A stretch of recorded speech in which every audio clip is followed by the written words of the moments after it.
Irmãos, irmãs, trazemos a todos o nosso abraço fraterno, rogando a Jesus, o nosso Mestre, que nos abençoe com a sua paz. No século VI a.C., mais precisamente no ano 556 a.C., nascia em Kapilavastu, um pequeno reinado, no sopé do Himalaia, no território que hoje corresponde ao Nepal, um príncipe chamado Siddhartha, filho de um rei poderoso, Suddhodama, e de uma rainha muito bela, que era elogiada em todo o reino pelas suas qualidades de dentro e de fora, chamada Mahamaya. E aquele filho era desde há muito esperado e vinha coroar a família com grandes alegrias, com muita felicidade. Ao nascer, Siddhartha foi identificado pelos sábios e místicos do reino como sendo um indivíduo que haveria de ter um destino fabuloso, um destino fenomenal. E isto mexeu com os brios do rei e também da rainha, que morrera pouco tempo depois do nascimento de Siddhartha. Um dos sábios do reino, que era dotado de percepção extrasensorial, vendo além dos sentidos, vendo além das aparências, profetizou que aquele menino haveria de ser ou o maior imperador de todos os tempos, ou um sacerdote mendicante que haveria de redimir o sofrimento da humanidade. O rei, que possuía um espírito belicoso, acostumado às conquistas intermináveis, através das quais ampliava os seus territórios, desejou, no seu íntimo e também publicamente, como se pudesse ditar o destino do próprio filho, que ele seria um imperador. E resolveu confinar o seu filho numa ala do palácio, onde ele pudesse ter contato apenas com as coisas boas da vida e jamais tivesse sequer um contato com o sofrimento ou com a dor. E os anos passaram depressa para Siddhartha. Com 16 anos, desposa uma prima belíssima, Yashodhara. E, pouco tempo depois, nasce o seu primeiro filho, Rahula. E ele resolve,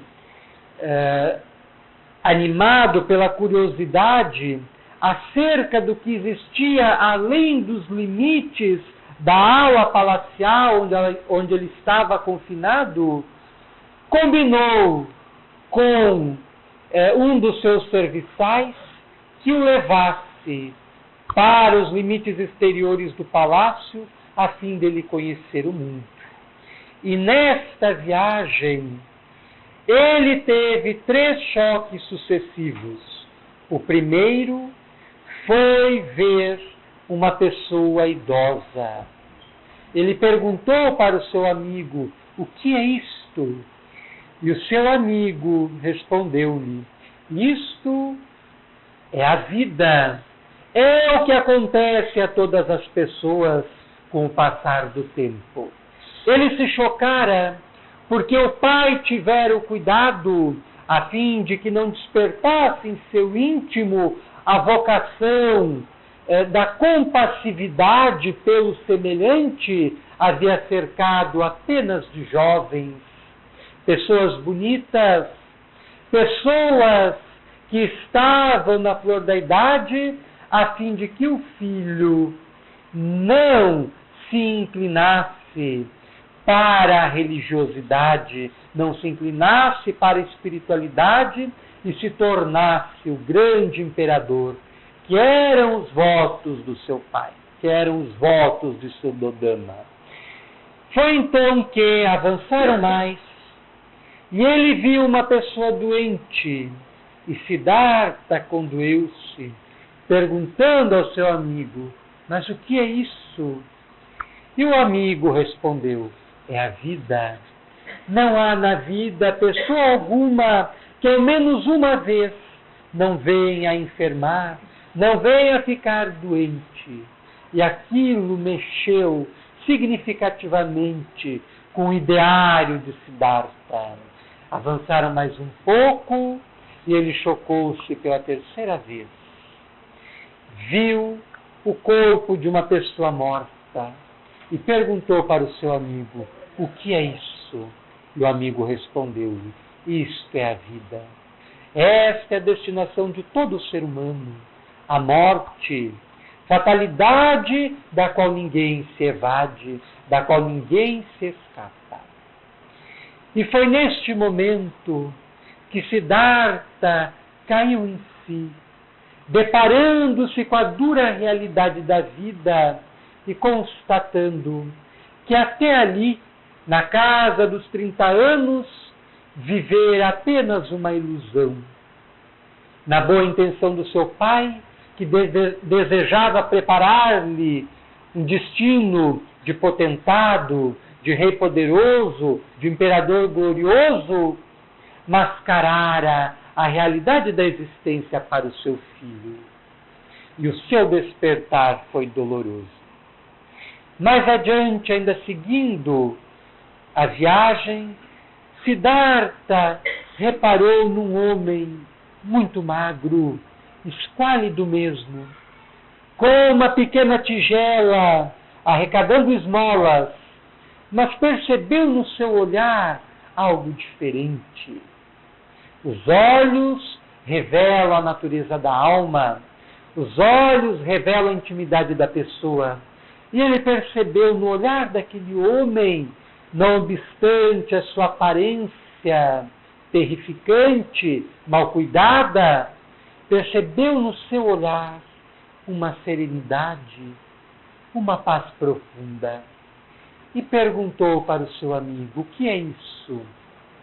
E o amigo respondeu-lhe: este é um sacerdote Brahmani que vive uma vida de contemplação e mendicância na busca do Atman, do eu profundo, no encontro com Deus em seu interior.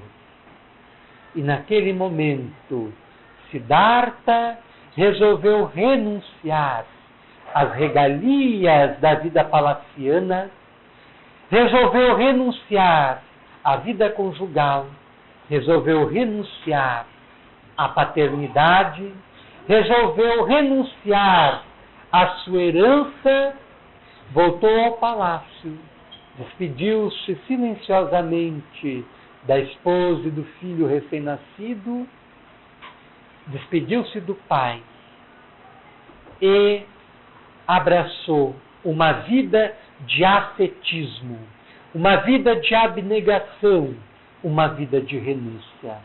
Não queria mais o luxo, as regalias do palácio, a vida boa.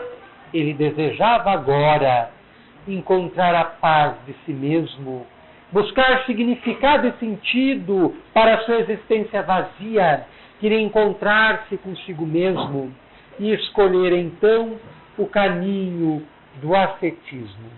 E permaneceu durante grande tempo nessa condição, onde foi iniciado por alguns mestres espirituais, muitos ensinamentos tradicionais desta região da Ásia, que na atualidade corresponde a partes do Nepal e da Índia, e desejava profundamente encontrar a paz dentro de si. Com exercícios de respiração e com exercícios de yoga, com jejuns intermináveis, ele tentava buscar para si a espiritualização. No entanto, aquilo não lhe trazia paz. Aquela vida de mortificações, a vida de renúncia, não lhe trazia plenitude interior, não lhe satisfazia, não lhe fazia sentir-se bem. Então, no momento em que ele já estava há muito tempo sem comer, rezam as tradições, que nessa época ele estava alimentando-se com 1 grão de arroz por dia, e estava a ponto de desencarnar, de morrer, ele caiu em si e se deu conta que aquele não era o caminho que ele estava buscando. E foi buscar refúgio numa árvore que ele encontrou pelo caminho, chamada de Bodhi, e escorou-se nesta árvore e passou a meditar. Caiu num processo de meditação profunda. E foi quando ele teve um insight, quando ele iluminou-se. É o momento que Siddhartha Gautama se transforma no personagem conhecido de todos, Buda. E ali ele vê a luz, porque a descobre dentro de si mesmo. E ele vê que o melhor caminho não são dos extremos. O melhor caminho é o caminho do meio, que vai se tornar o núcleo da sua mensagem na Terra. Nem a vida de luxo, de regalia, de falso, de ociosidade, nem a vida de mendicância, de contemplação apenas, de mortificação corporal, de jejuns intermináveis. Uma vida equilibrada é a melhor diretriz, é o melhor caminho para qualquer um. E ali, recompondo-se, fez uma pequena refeição e sentiu-se bem por ter descoberto o caminho que iria trilhar a partir dali. Alguns dos seus amigos, também monges mendicantes como ele, repreenderam ao vê-lo comendo da forma como ele estava fazendo, ao que ele revelou-lhes a descoberta interior, que até hoje possui atualidade psicológica, e iniciou os seus 5 amigos no seu caminho espiritual, naquilo que é conhecido como seu primeiro sermão, onde ele apresenta para os seus 5 amigos e, quiçá, para a humanidade, o que ele chamou como as 4 nobres verdades. A primeira verdade: a vida é sofrimento. A segunda verdade: o sofrimento é provocado pelo desejo, é provocado pelo apego. A terceira nobre verdade: a libertação do desejo, a libertação do apego, conduz à libertação do sofrimento.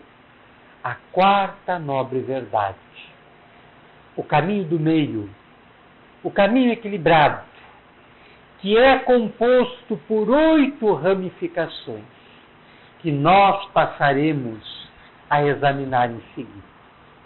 Eis o núcleo inicial e central daquilo que hoje nós conhecemos como budismo, uma das principais correntes religiosas da humanidade e que possui inúmeros pontos de conexão com a nossa doutrina, com o Espiritismo.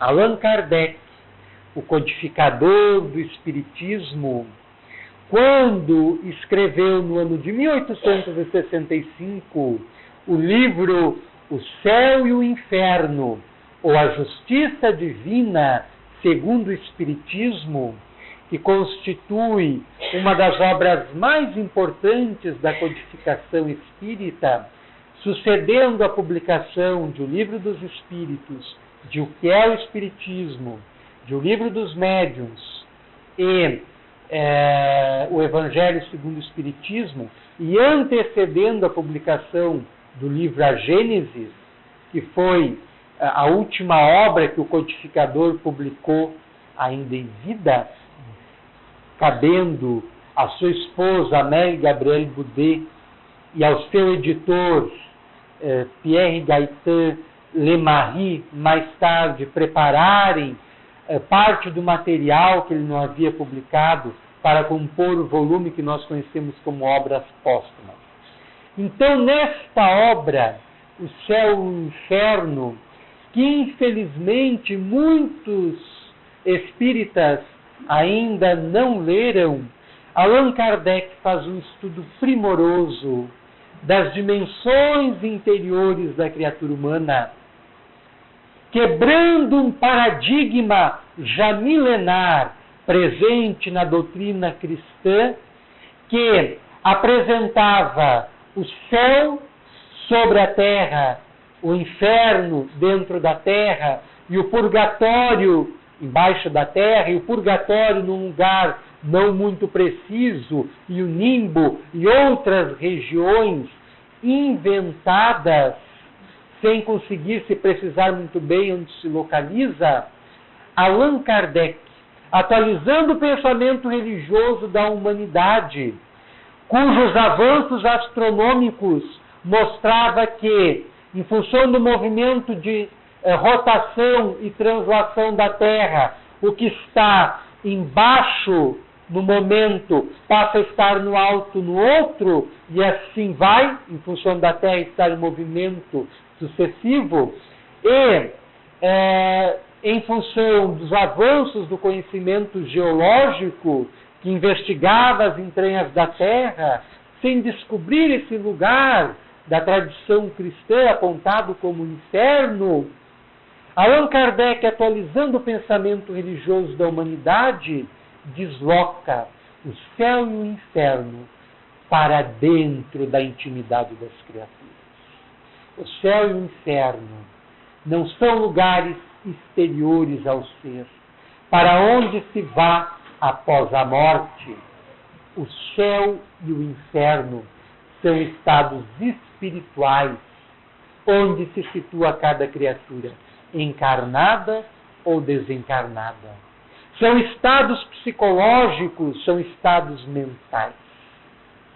Então, nesta obra magnânima, O Céu e o Inferno, Allan Kardec redesenha as concepções do céu e do inferno, desvelando a importância de cada ser humano buscar o seu desenvolvimento interior, o seu crescimento espiritual. Talvez a temática centralizadora desta obra seja o sofrimento, porque é característica singular do gênero humano a presença do sofrimento, a presença da dor. E esta temática permeia todos os capítulos da obra. No capítulo 7º, em que Allan Kardec explora as penas futuras, que são as consequências que aguardam a cada um após a sua morte, para o lugar onde a consciência o situa, Allan Kardec, num dos itens deste capítulo, intitulado Código Penal da Vida Futura, no artigo 2º, Allan Kardec escreve que toda imperfeição é causa de sofrimento. Então, Allan Kardec faz uma conexão direta com os postulados budistas explicitando que nós sofremos porque trazemos imperfeições, que nós sofremos porque somos seres imperfeitos.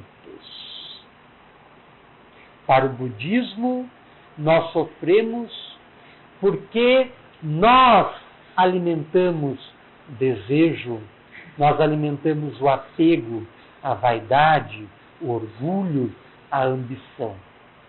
Da mesma forma, o Espiritismo diz: o sofrimento é consequência das imperfeições que trazemos, que fazem parte de nós ainda e que nos acompanham vida após vida, onde nós vamos, ao longo do tempo, nos burilando, nos trabalhando, qual um artífice primoroso que toma do maço e do cinzel e vai talhando aos poucos a sua obra-prima, a sua escultura. Da mesma forma nós, ao longo das nossas existências que se sucedem no tempo e no espaço, nos planos que se interpenetram, nós vamos nos modificando, nós vamos crescendo, nós vamos evoluindo, nós vamos amadurecendo. E a nossa felicidade, o nosso bem-estar, a nossa realização, a nossa plenitude está em relação direta ao nosso amadurecimento íntimo, à ausência de imperfeições. Então, Buda, apresentando como caminho para a libertação do sofrimento, sugeriu na sua quarta nobre verdade o caminho do bem, ou o caminho óctuplo, porque este caminho se ramifica em 8 direções bem definidas. E a primeira direção é o caminho da justa fé. O indivíduo, para libertar-se do sofrimento, deve alcançar e cultivar a justa fé. Não há como vivermos sem fé. Um indivíduo na terra que não tenha fé assemelha-se a um jangadeiro em alto mar, sem uma bússola, ou sem uma carta de marear, ou sem um GPS que lhe norteie a direção. A fé é o nosso norte, a fé é o que nos guia, a fé é que nos aponta aos trilhos a seguir. No nosso caso, nós que temos o privilégio de nos abrigarmos no seio da fé espírita, temos que conhecer-lhe os postulados, temos que estudar-lhe os fundamentos, a fim de que possamos adquirir a fé verdadeira, lembrando que a fé verdadeira no sentido espírita é a fé que acredita porque compreendeu, tornando-se o que Allan Kardec chamou de fé raciocinada, como está posto no frontispício do Evangelho segundo o Espiritismo. Fé raciocinada só é aquela que pode encarar frente a frente a razão em todas as épocas da humanidade. E a fé raciocinada é aquela que está calcada na compreensão das coisas.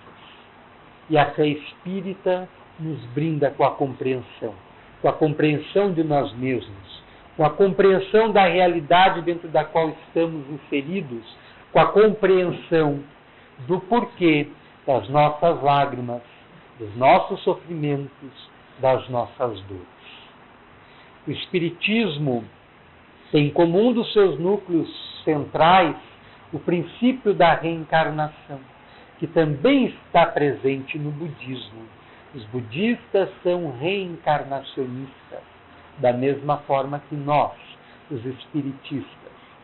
Então nós compreendemos, a partir da fé espírita, que nós reencarnamos sucessivas vezes para aprender cada vez mais, para crescer, para evoluir. E nesta aprendizagem, precisamos também aprender a lidar com o sofrimento e a lidar com a dor, porque é o que nos amadurece, é o que nos faz sofrer, é o que nos faz crescer. Cada um de nós, fazendo rapidamente uma autoanálise, por certo há de constatar que os momentos mais angustiosos da sua vida também o foram os momentos mais significativos, porque forçou a uma mudança de comportamento, de conduta, de estilo de vida, porque a angústia faz isso com a pessoa. Tira-a da acomodação, faz com que ela se mexa, faz com que ela procure algo melhor. Porque isso é uma característica inata em cada um de nós. Nós queremos o melhor para nós e para os nossos. Isso está fundamentado nas leis divinas que nos regulam a existência. E através da fé, que nos embasa a espiritualidade, nós temos como alcançar e experimentar este melhor. Então, o segundo caminho é o da justa conduta, o reto proceder. Ninguém consegue ostentar muito tempo uma máscara, ninguém consegue parecer ou aparecer muito tempo o que não é de fato. Então é indispensável que nós tenhamos uma conduta reta, mas que esta retidão não seja apenas aparente, falsa, ilusória, não seja uma retidão de superfície. Que esta retidão na nossa conduta, no nosso comportamento, reflita uma retidão interior, uma retidão íntima, uma retidão na nossa mente, uma retidão no nosso coração. Porque a realidade exterior necessariamente reflete a nossa realidade interior. Então, uma conduta reta, mas que reflita uma conduta reta íntima, é também o caminho para nos livrarmos da dor. Nós sabemos, como esclarece o Espiritismo, que o sofrimento é consequência das nossas imperfeições, que nos leva muitas vezes a proceder mal, a agir equivocadamente, às vezes a magoar outra pessoa intempestivamente, mesmo sem querer, a falar algo que não deveríamos falar, a não termos o tato necessário para lidar com determinada situação. Isso é da nossa natureza, nós somos imperfeitos e temos que nos dar esse direito de errar. Mas devemos buscar uma conduta reta. E essa conduta reta implica na correção e na autocorreção. Allan Kardec, no livro citado, O Céu e o Inferno, apresenta 3 passos para que nós nos harmonizemos após termos errado. O primeiro é o arrependimento. O segundo é a expiação, é vivenciar as consequências do erro que nós cometemos sem esbravejar, sem reclamar, aceitando que nós somos responsáveis por aquele erro. E o terceiro passo, buscar a reparação, sem o que não alcançamos a nossa reabilitação, a nossa harmonia. Então, uma conduta reta é fundamental para nos libertarmos do sofrimento e da dor. Terceiro caminho, da justa aspiração. O ser humano é feito de sonhos, de desejos, de anelos, de esperanças, de aspirações.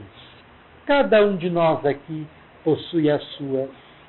Mas muitas vezes nós teimamos em ignorar essas aspirações, não dar a devida atenção que elas merecem, não trabalhá-las, não nos esforçarmos para realizá-las.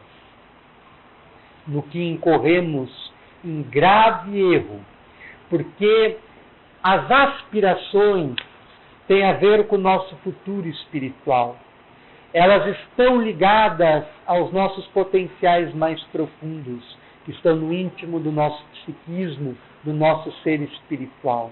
As nossas aspirações estão diretamente ligadas a Deus, sobretudo quando nobres, quando justas, como fala Buda, justa aspiração.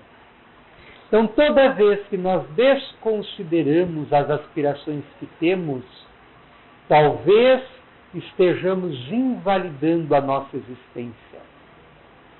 Porque é possível que tenhamos vindo para a Terra, na atual existência, realizar justamente essa aspiração, esse desejo, esse sonho que estamos adiando, que estamos protelando, que estamos empurrando com a barriga, por medo, por pusilanimidade, por covardia. Então é indispensável prestarmos atenção no nosso mundo íntimo e nas justas aspirações que estão em nós. Quais são os nossos sonhos mais íntimos? Quais são os nossos ideais mais nobres? A nossa vida na Terra deve estar alinhado com eles. Porque se não estiver, o resultado serão as experiências negativas, as frustrações, por extensão, o sofrimento e a dor. Então, a justa aspiração. O Walt Disney costumava afirmar, Walt Disney foi um grande sonhador, mas mais do que isto, foi um grande concretizador de sonhos.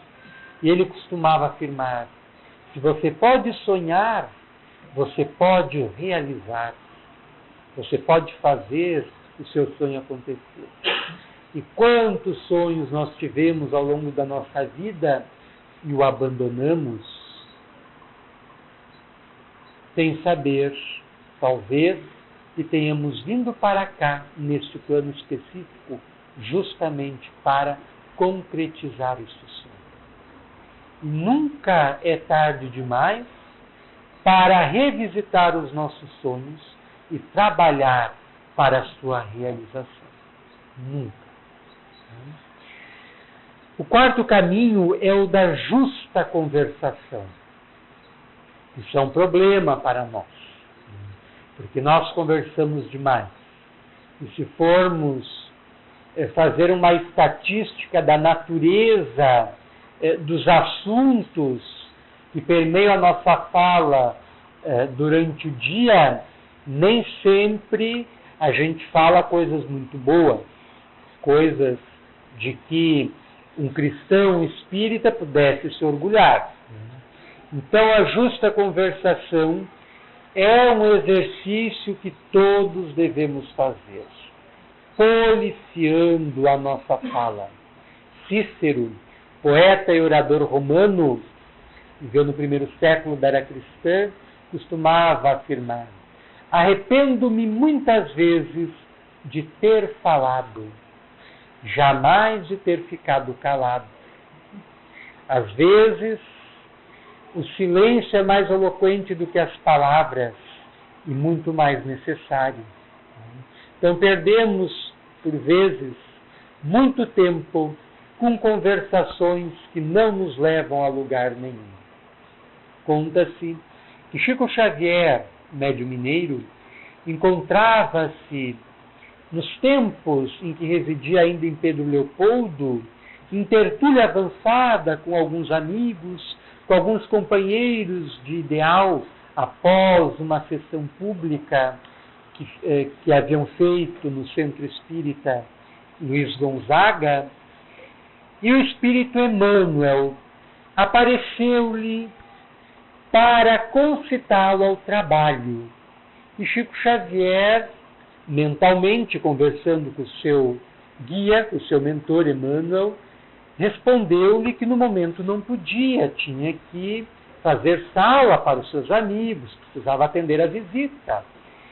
E a conversa se desenvolvia sobre um tema, indo para outro, e não dera 5 minutos, Emmanuel aparecera novamente, a sua visão psíquica, concitando-lhe ao trabalho. Chico, temos trabalho a fazer.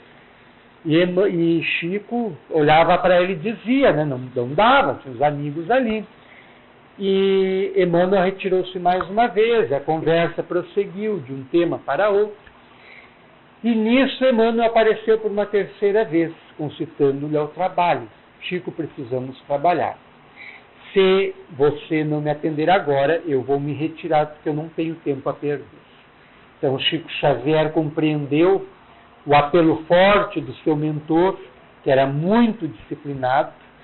Todos devem conhecer a história do seu primeiro encontro com o seu mentor espiritual, um pequeno riacho em Pedro Leopoldo, quando ele vê esse espírito muito luminoso que se lhe apresenta e lhe concita, lhe convida a seguir o caminho de Jesus através do Espiritismo, e que deveria seguir 3 coisas apenas. E Chico Xavier perguntou, qual é a primeira? E Emmanuel disse, disciplina. Qual é a segunda? Emmanuel respondeu, disciplina. Qual é a terceira? Emmanuel respondeu, disciplina. Para ter uma ideia do nível de cobrança que Emmanuel fazia em relação ao seu discípulo, ao seu tutelado. Então, Chico Xavier deu um jeito de dispensar os seus amigos, acabar com a conversa vazia e inócua e pôs-se a trabalhar. Talvez se ele tivesse permanecido como era de costume, porque as pessoas não tinham muito senso de caridade para com o médium, e o exploravam em demasia, todos queriam privar da sua companhia e ficar longas horas com ele. Talvez se ele tivesse, ao longo da sua existência, perdido muito tempo com conversa vazia, não teríamos os seus mais de 400 livros psicografados. Então, a justa conversação. Nós temos que cuidar com o teor da nossa conversa, porque a nossa conversa reflete o nosso pensamento, e o nosso pensamento reflete a nossa intimidade. Então, toda vez que nós somos caluniadores, toda vez que nós somos maledicentes, toda vez que nós somos ferinos, atacamos alguém, nós estamos revelando quem nós somos. A nossa fala da nossa intimidade. Então, justa conversação. O 5º caminho é o justo modo de vida. Então, nós devemos procurar viver da melhor forma possível. Nós, espíritas, temos um compromisso com a melhoria continuada. Recomenda-nos o Espírito da Verdade que sejamos hoje melhor do que fomos ontem e sejamos amanhã melhor do que estamos sendo hoje. Então, não pode haver comodismo para nós espíritas. Nós devemos procurar sempre o aperfeiçoamento, que nunca cessará, dado o estado de imperfeição que nos caracteriza. E é justamente em função desse estado que vivemos abraços, com tantas dificuldades, com tantos dramas, com tantos conflitos, com tantas dores, com tantos sofrimentos. Então, o justo modo de vida, viver de forma reta, de forma exemplar, não só para a sociedade, também dentro do lar e principalmente consigo mesmo. Porque nós, como dissemos antes, não podemos nos iludir e querer aparentar algo que nós não somos.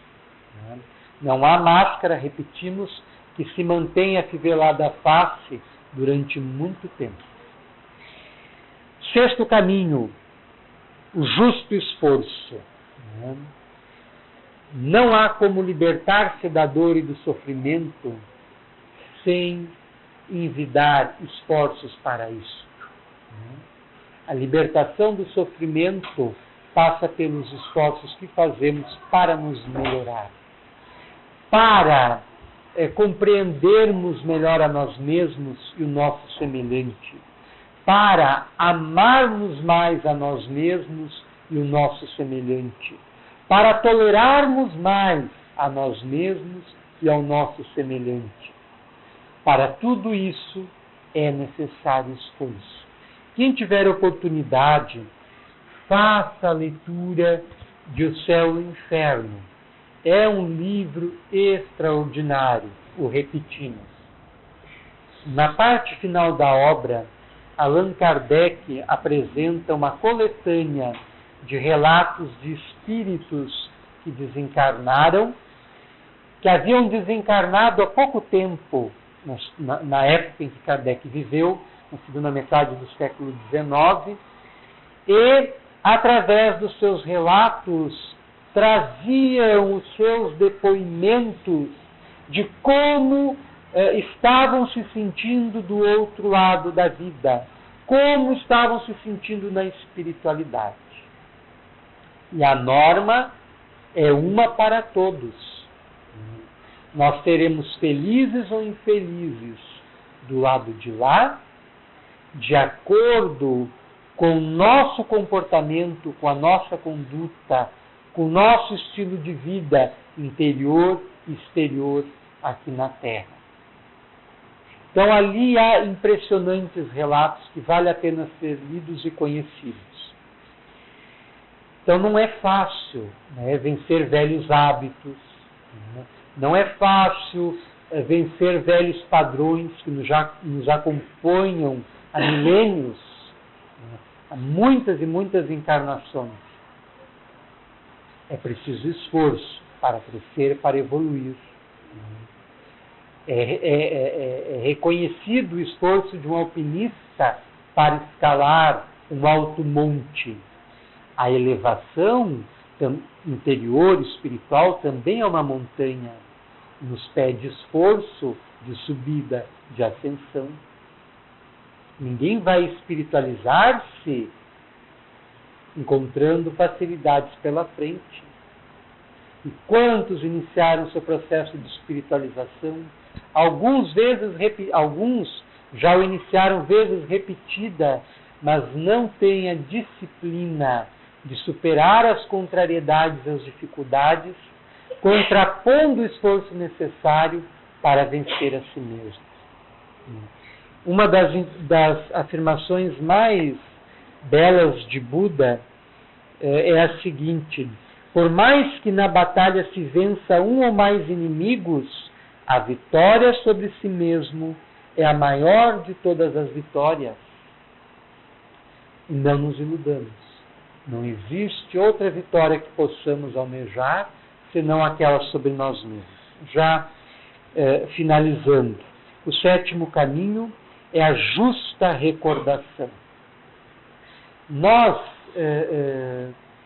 não policiamos, não vigiamos muito o que se passa nas telas da nossa mente e agimos equivocadamente ao assim fazer.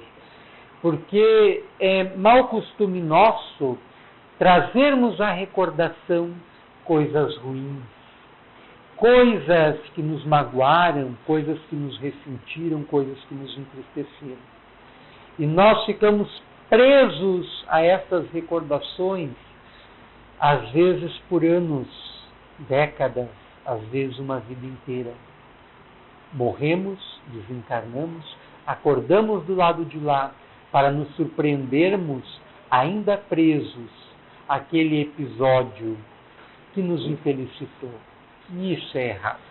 Nós precisamos nos libertar do passado, nos concentrar no presente e avançar para o futuro. Então é fundamental que procuremos recordar coisas boas. Isto vai inclusive contribuir para que tenhamos mais felicidade no nosso dia a dia. O oitavo caminho é a justa meditação. Nós aqui no Ocidente não sabemos meditar.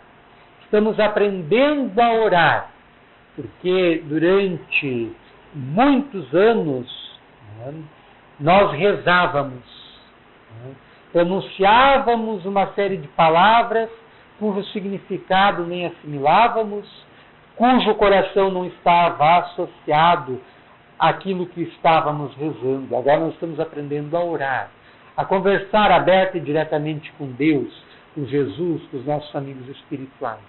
Mas nós não sabemos ainda meditar como é sabido no Oriente. Mas estamos aprendendo.